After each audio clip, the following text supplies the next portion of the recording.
Yes. What's happening? You alright, yeah? Yeah, I'm just catching up on the boxing, over the weekend. Yeah, look at this video here. But people keep asking me what I want next. And the man I want next is Adrian Broner. Yeah, what do you think of that? Do you think Conor Benn's ready for Adrian Broner? Do you think Conor Benn is on Adrian Broner's level? What do you think? I think Adrian Broner fucks him up. I don't know, it's hard to say, innit? Adrian Broner, he don't really live the life, does he? He's in and out of prison every minute as well, isn't he? So he's not really disciplined.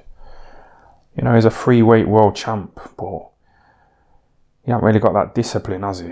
Conor Benn crushing it in the gym. That's what he says, don't he? So he's probably more disciplined, but I don't know if that'll be enough, to beat Adrian Broner. Conor Benn, he's getting a bit ahead of himself, innit? He's getting a bit too confident, after his little victory against Chris Algieri. It was a good punch, wasn't it? But Chris Algieri's old as fuck, he's... What is he, a dietitian? He's like a little school teacher, innit? Teaching kids about their diet and all that stuff. I don't really know him, but I heard he's fucking old as fuck.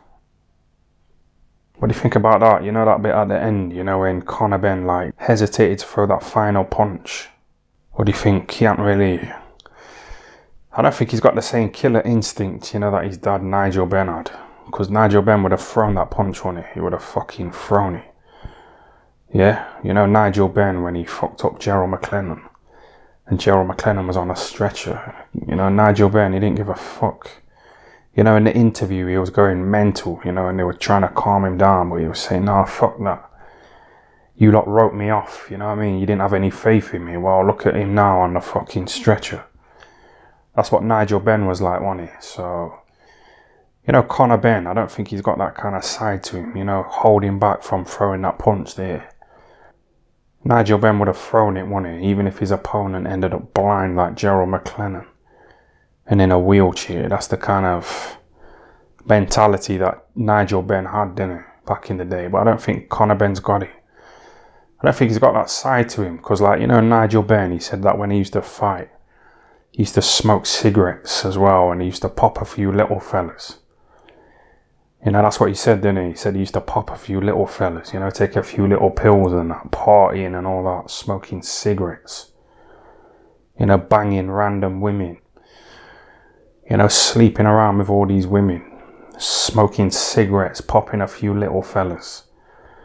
That's what he was like. He was a bit wild, wasn't he? Nigel Benn, fucking up Gerald McLennan and blinding him. You know what I mean? But I don't think Conor Benn's got that in him. Holding back like that, hesitating to throw the finishing punch. He should have thrown it, shouldn't he?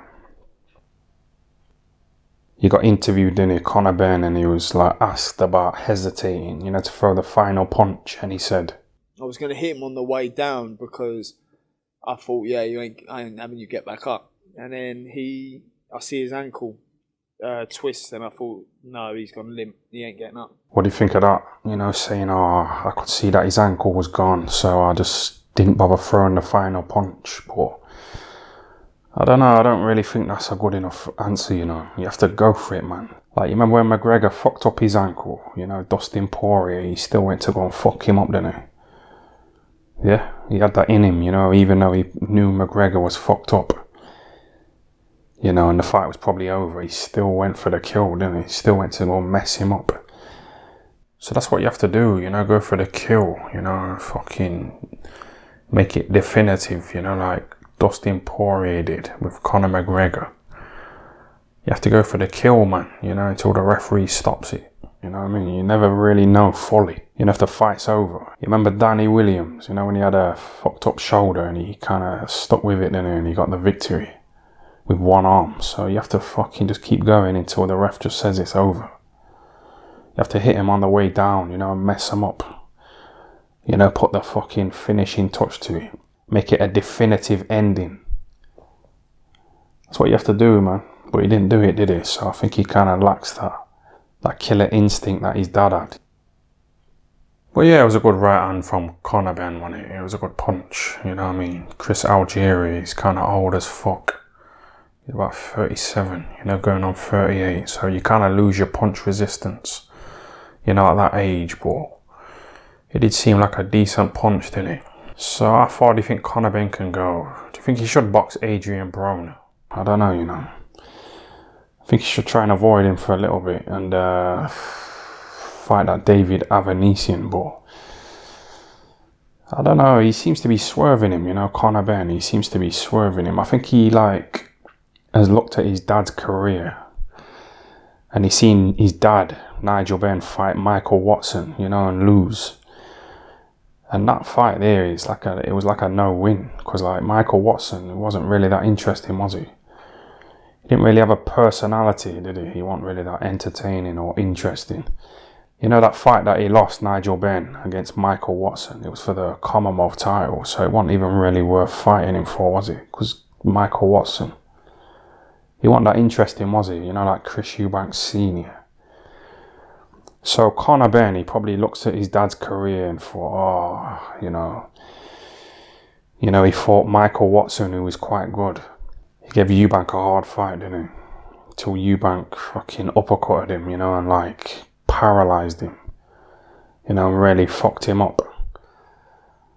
So Michael Watson was quite good. So Conor Benn's probably looking at his dad's career, and his dad probably said to him, like, don't take fights that are unnecessary.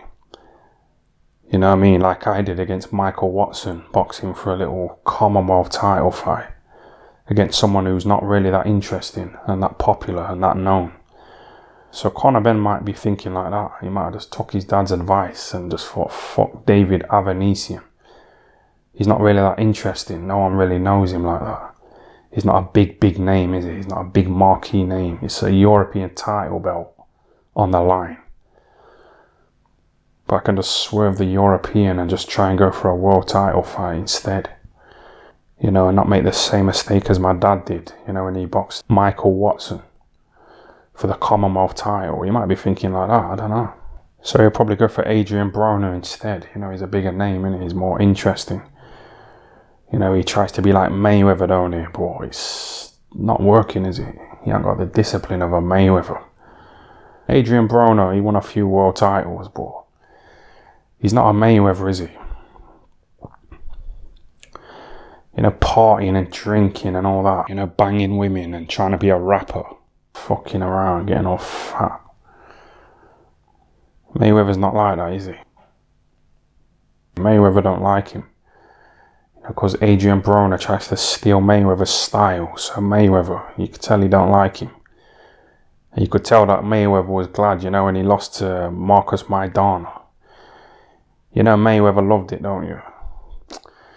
Because Adrian Broner, you know, is trying to steal Mayweather's style. They all do it, don't they? You know, the Black Critter, he tried to fucking steal Mayweather's style, didn't he? Trying to act all flashy like Mayweather. But these guys get found out, man. They're little con artists, aren't they? You know, Adrian Broner trying to be a rapper as well. He tried to do that, didn't he? He tried to be a rapper, but he didn't really come out with any hits. You know what I mean? He didn't really fucking do well, did he? You know, in the rap world. So, you know, trying to be a rapper, trying to be fucking Mayweather, it don't work, does it? You know, he keeps fucking up, you know, and he's in and out of prison every minute, isn't he? You know, trying it on with underage girls. He tried it on with that 15-year-old girl, you know. He was like sending her messages, you know, text messages, you know, trying to bang her and trying to slide into her DMs and her fucking knickers and all that. That's what he did, didn't he? So he's a bit reckless, Adrian Broner, but he makes him more of a name, you know what I mean? And she don't really look 15, does she? So you can't really blame him. You can't blame him at all, man. You know, the girls, when I was at school, when I was 15, the girls didn't really have like makeup on and like fake eyelashes and hair extensions and all that. They didn't have all that stuff back in the day. But you know, these 15-year-olds today, like her, she don't look 15, does she? So people have kind of like swept that under the carpet, you know, Adrian Broner trying it on with her. People have kind of forgotten about it, haven't they? You know, because she don't look 15 at all, does she? So it's kind of easy to be fooled by someone like that. So people don't hold it against him, do they?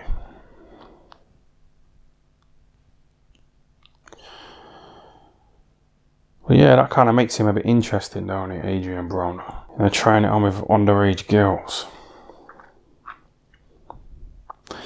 Yeah, Barry Young got an OBE, didn't he?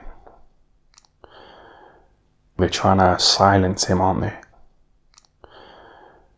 You know, they're trying to bribe him, aren't they? They're trying to sweeten him up, you know, giving him a little silly medal, you know, a little fucking pointless little medal. They're trying to silence him, aren't they?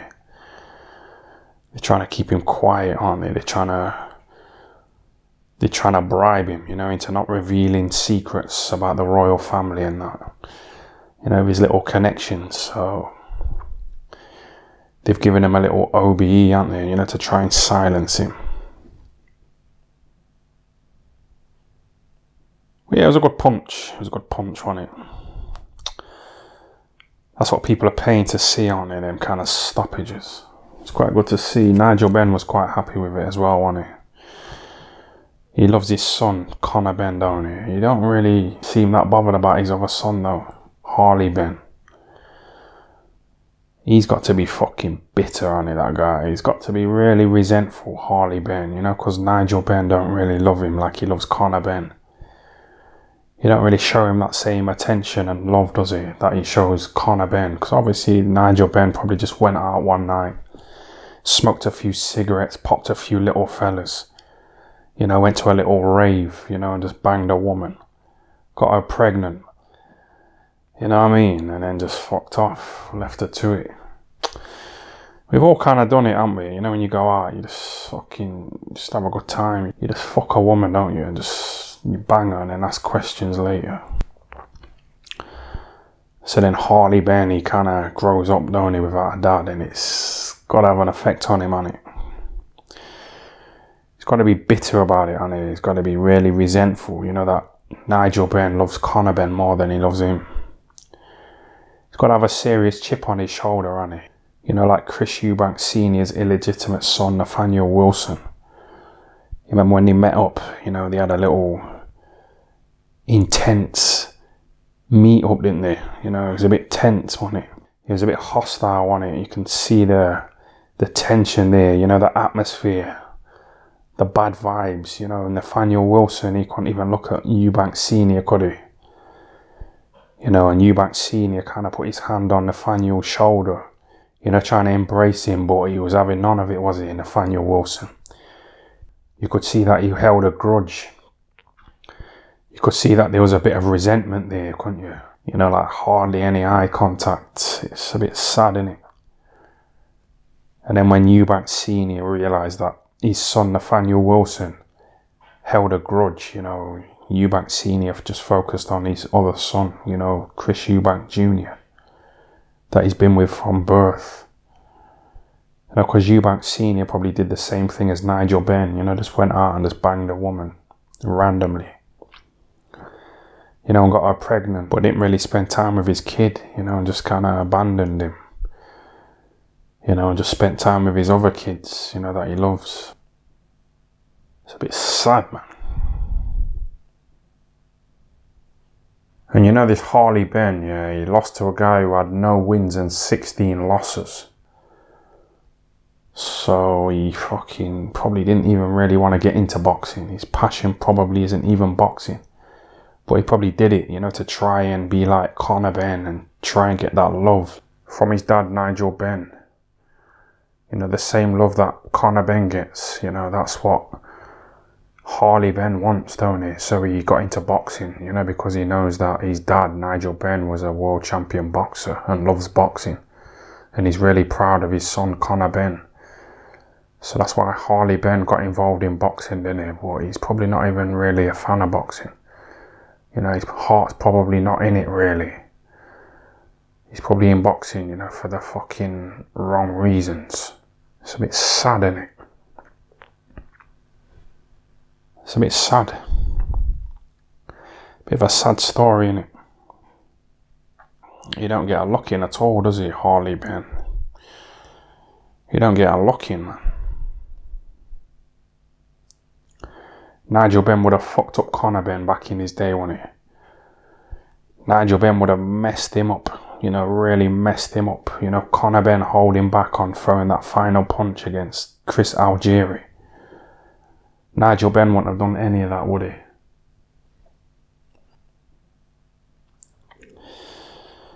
Yeah, what do you think of Conor Benn? Do you think he looks like Jordan's son? He does a bit, don't he? You can definitely see the similarities there, can't you?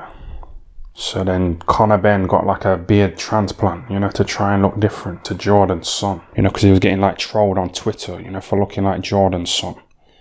So he went and got a beard transplant, didn't he? You know, to try and look a bit different.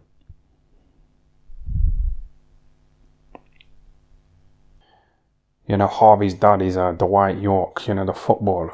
You know, he kind of fucked him off. You know, like how Nigel Benn did with Harley Benn and Chris Eubank Sr. did with Nathaniel Wilson. These guys, man, they just fuck them and chuck them, don't they? He's quite big, innit, that Harvey. Do you think he could beat Conor Benn in a street fight? I think he could, you know. He's got the size on it. He's quite big, innit? Too big, too strong for Conor Benn. I think he'd mess him up. He's fucking massive, innit, that guy? He's fucking big, innit?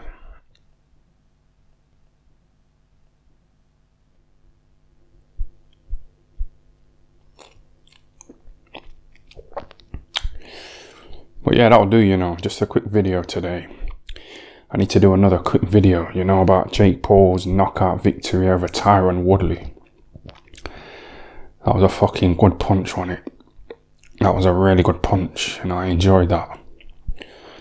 You know, that would have happened to Tommy Fury as well, wouldn't it? That would have happened to Tommy Fury as well, and he knows it, don't he? That's why he conveniently pulled out of the fight, didn't he? Because he knows that he would have become a meme, you know, like Tyron Woodley. So he conveniently pulled out, didn't he? But, you know, his little excuses, they're not genuine, are they?